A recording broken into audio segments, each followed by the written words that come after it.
پس جو نیک عورتیں ہیں وہ قانتاتن ہیں، یعنی اپنے شوہروں کی اطاعت گزار ہوتی ہیں۔ یعنی یہاں پہ اگر دیکھا جائے تو اللہ رب العزت سورۃ النساء کی آیت نمبر 34 کے اندر ایک تو ہمیں مرد کی عورت کے اوپر افضلیت کا فرما رہا ہے کہ مرد عورت کے اوپر کیوں حاکم ہے، کیوں مسلط ہے، کیوں افضلیت کا درجہ رکھتا ہے، اور دوسری وجہ فرما رہا ہے جو اس کی شان نزول ہے وہ فرما رہا ہے کہ میں تمہیں نیک عورتوں کی نشانیاں بھی بتاتا ہوں۔ تو پہلی نشانی یہ ہے کہ فالصالحات قانتات، فرمایا جو نیک عورتیں ہیں وہ قانتات ہیں۔ قانتات ان کا کیا مطلب ہے؟ وہ اپنے شوہروں کی اطاعت گزار ہوتی ہیں، وہ اپنے شوہروں کی فرما بردار ہوتی ہیں، وہ اپنے شوہروں کی مطیع ہوتی ہیں، اطاعت گزار ہوتی ہیں۔ اور آگے فرمایا کہ حافظات للغیب، وہ اس کی غیبی میں، اس کی غیر موجودگی میں، اس کی غیر حاضری میں حفاظت کرنے والی ہوتی ہیں، بما حفظ اللہ، اللہ کی حفاظت سے۔ اب سوال یہ پیدا ہوتا ہے کہ عورت مرد کی غیر موجودگی میں اس کی کن چیزوں کی حفاظت کرتی ہے؟ کون کون سی ایسی چیزیں ہیں کہ جن کی حفاظت کرنے کا حکم اللہ نے عورت کو عطا کیا ہے؟ کب؟ جب عورت کا جو مرد ہوتا ہے وہ گھر نہیں ہوتا۔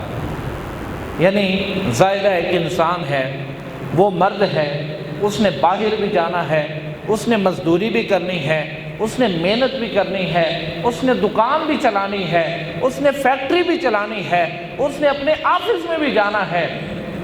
فرمایا کہ جب تمہارا مرد، تمہارا خامند تمہیں گھر میں چھوڑ کے اپنے کام کاج کی طرف نکل جاتا ہے تو فرمایا کہ حافظات للغیب بما حفظ اللہ، فرمایا کہ نیک عورت وہ ہوگی جو اپنے شوہر کی غیر موجودگی میں اس کی ساری چیزوں کی حفاظت کرنے والی ہوگی۔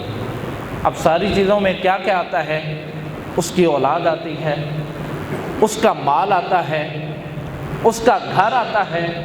اب یہ تین چیزیں تو ہو گئیں جو آج کل عورت کے اندر چیزیں پائی جاتی ہیں، یعنی عورت کا ذہن ہے کہ ان تین چیزوں کی حفاظت کرنی ہے، اس کی اولاد کی حفاظت کرنی ہے، اس کے مال یعنی پیسے کی حفاظت کرنی ہے، اس کے گھر کی حفاظت کرنی ہے۔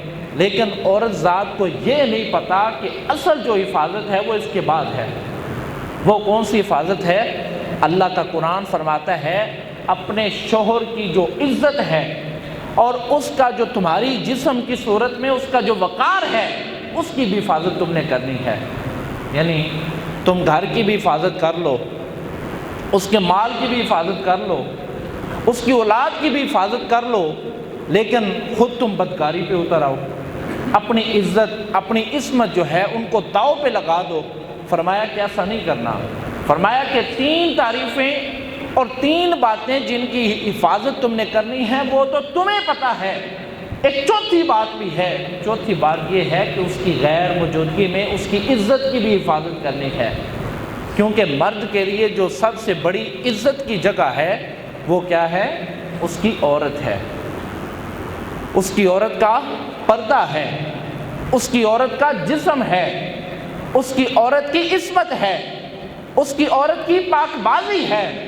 اور جب ان تین چیزوں کی حفاظت کرنے کے بعد اپنے پردے کا خیال نہیں کرتی تو اللہ فرماتا ہے تم نیک نہیں ہو سکتی بلکہ تم بھی بدکاروں میں شامل ہو جاتی ہو۔